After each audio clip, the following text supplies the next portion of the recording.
तव कथामृतं तप्तजीवनं कविभिरीडितं कल्मषापहं श्रवणमंगलं श्रीमदाततं भुवि गृह्णन्ति ये भूरिदा जनाः।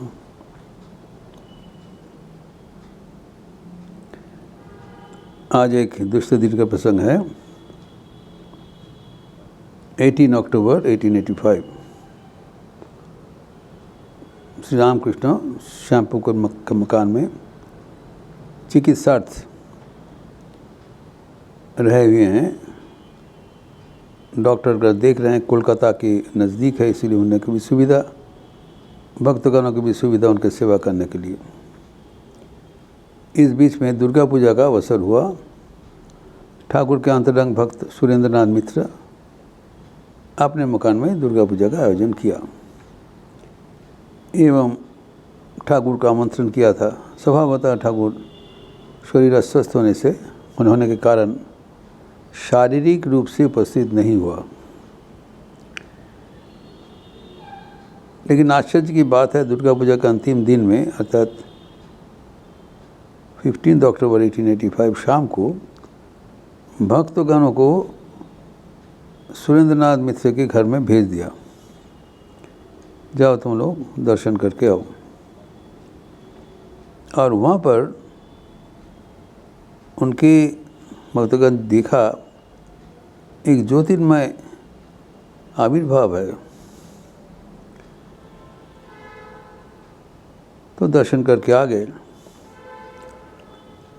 तो परवर्ती दिन थे विजयादशमी के दिन सुरेंद्रनाथ स्वभावतः बहुत मन विषादग्रस्त है, प्रतिमा का विसर्जन हो गया। तो ठाकुर के पास आके विलाप कर रहे हैं।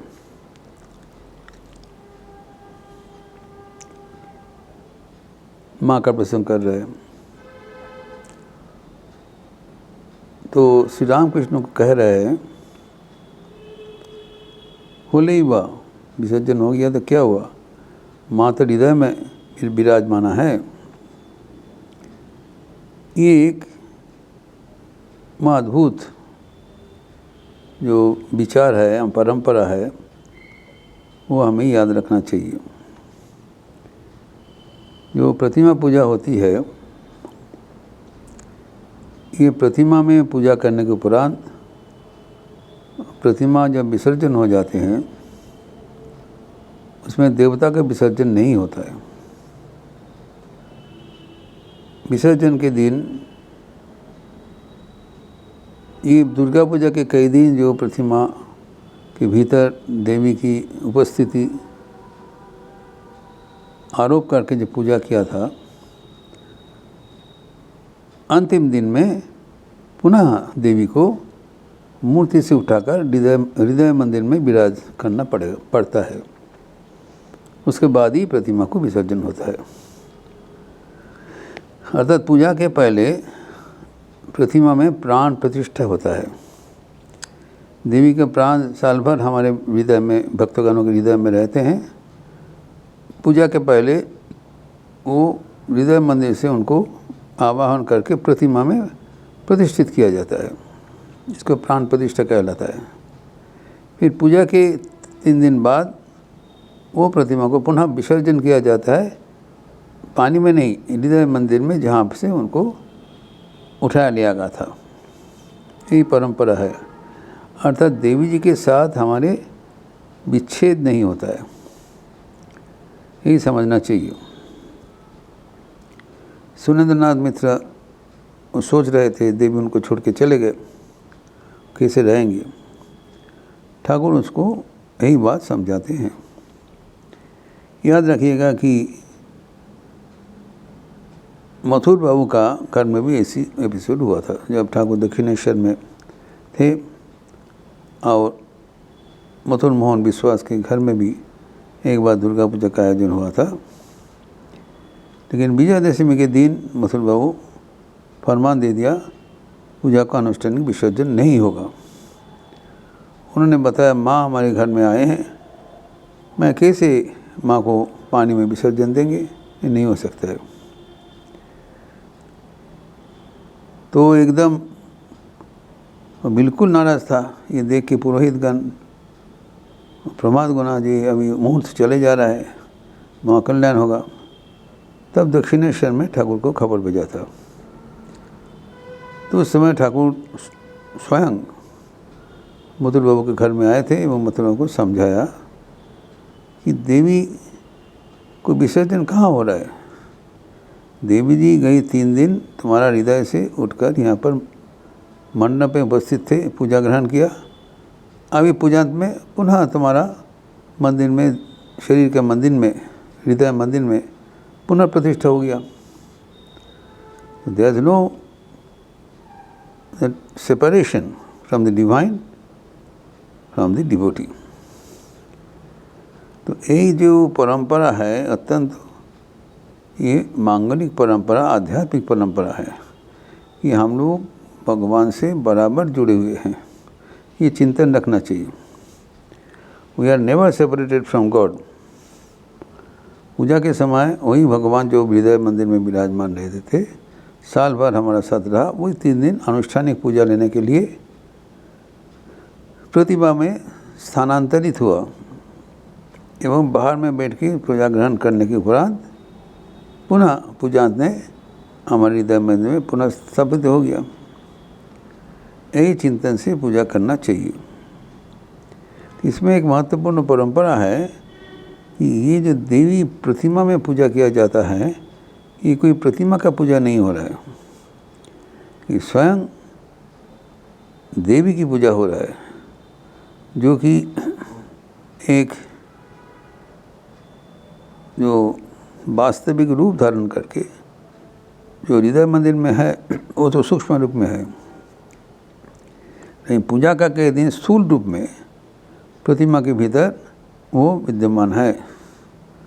जैसे स्थूल व्यक्ति को पूजा किया जाता है, वैसी प्रतिमा को देवी की स्थूल रूप समझते हुए पूजा किया जाता है। तो इसमें हमारा हृदय का जो प्यार का परिपूर्णता होता है, एक सूक्ष्म रूप में देवी को पूजा करना और स्थूल रूप में देवी को पूजा करने में फ़र्क है। तो जो प्रतिमा है, यद्यपि वो एक जड़ वस्तु है, लेकिन वो प्रतिमा को हृदय का जो हृदय में मध्य विराजमान जो देवी जी का शक्ति है, सूक्ष्म रूप है, उसको वो स्थूल रूप में प्रतिष्ठित करके उसको जो जीता जागता रूप मानते हुए पूजा किया जाता है। इससे देवी का अपनापन, देवी से अपनापन और बढ़ जाता है। यही पूजा का तात्पर्य है। क्योंकि देवी हमारे सामने बैठ के जो प्रतिमा है वो और भी जो स्पष्ट होता है, सूक्ष्म रूप नहीं स्थूल रूप से है, और उनका आशीर्वाद प्रत्यक्ष मिल जाता है। जब इसी धारणा से हम लोग पूजा करते हैं, तब हमारे मन जो पूजा में एक सक्रिय रूप से वो अंशग्रहण करते हैं। लगता है देवी जी स्वयं आके उपस्थित हुआ है जीता जागते रूप से, एवं जैसे एक मनुष्य होता है उसी चिंतन के साथ ही उनको पूजा किया जाता है। जो दैवी स्थिति है वो हमें मानवीय रूप धारण करके हमारे प्रांगण में आए हैं, और इसी भावना से उनको पूजा किया जाता है, प्यार के माध्यम से, श्रद्धा का माध्यम से, समर्पण के माध्यम से। उससे हमारा भक्ति वृद्धि हो जाता है। यही साकार पूजा और निराकार पूजा में फ़र्क है। निराकार में आपको कल्पना का आश्रय लेना पड़ता है, साकार में जीता जागता रूप आपको देखते हुए वही निराकार जो भगवती का रूप है, ईश्वरीय रूप है, वो साकार रूप धारण करके हमारे सामने जब आते हैं, तब हम भक्ति से आप्लुत हो जाते हैं।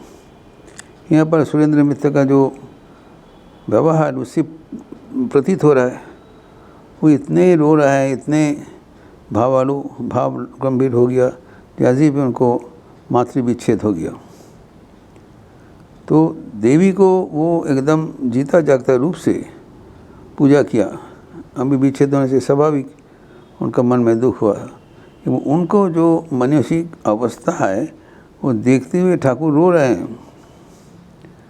ठाकुर स्वयं रो रहे हैं, जो देखो क्या भक्ति का अवस्था है इनको।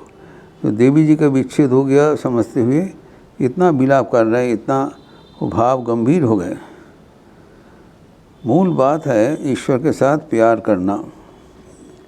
वो प्यार करने के लिए ही हम साकार रूप, ईश्वर का साकार रूप एक प्रतिमा के माध्यम से सामने लाते हैं एवं उसको पूजा करते हैं।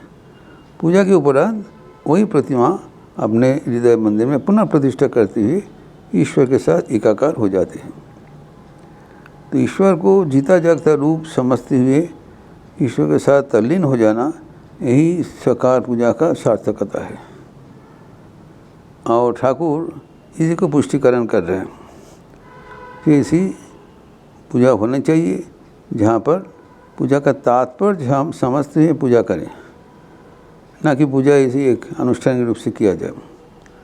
पूजा का तात्पर्य है कि जो भगवान हमारे साथ सदैव विराजमान है, वो पूजा के कई दिन एक हमारे जीता जागता साकार विग्रह का रूप धारण करते हुए, रूप में भीतर रहते हुए, प्रतिष्ठित होते हुए हमारा पूजा ग्रहण करें। जो हम उनको नैवेद्य आदि जो अर्घ्य प्रदान करते हैं, जो निवेदन करते हैं, वो ग्रहण करके हमको वो आशीर्वाद देते हुए एक आनंद का परिवेशन कर देते हैं। और पूजा के उपरांत पुनः हमारे हृदय में प्रतिष्ठित होकर हमारे संयोग सूत्रों को बना के रखते हैं। We are not parting with God for few days, we got separated and पूजा के अंत में वी गॉट रीयूनाइटेड। पहले हमारे भीतर थे, तो हमारे भीतर से आके वो सामने आके पूजा ग्रहण किया विग्रह के माध्यम से, एक प्रतीक है। और पूजा का अंत में वो विग्रह पुनः हमारे हृदय मंदिर में पुनः प्रतिष्ठित होते हुए हमारे मन के अगले साल के लिए प्रस्तुत कर देते हैं। यही पूजा का तात्पर्य है।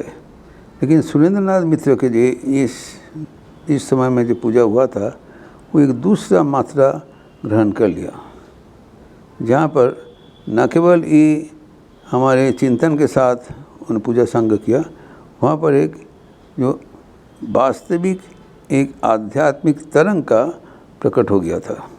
इसका जो प्रकाश, इसका जो विस्तार हम अगले दिन करेंगे। ओम शांति शांति शांति। हरि ओम तत्सत। श्री राम कृष्णार्पणमस्तु। आज मंगलवार के अवसर है, शाम को संत आरती के उपरांत हनुमान चालीसा होगी। आप सबका स्वागत है। अच्छे रहिए, स्वस्थ रहिए, आनंद में रहिए। नमस्कार।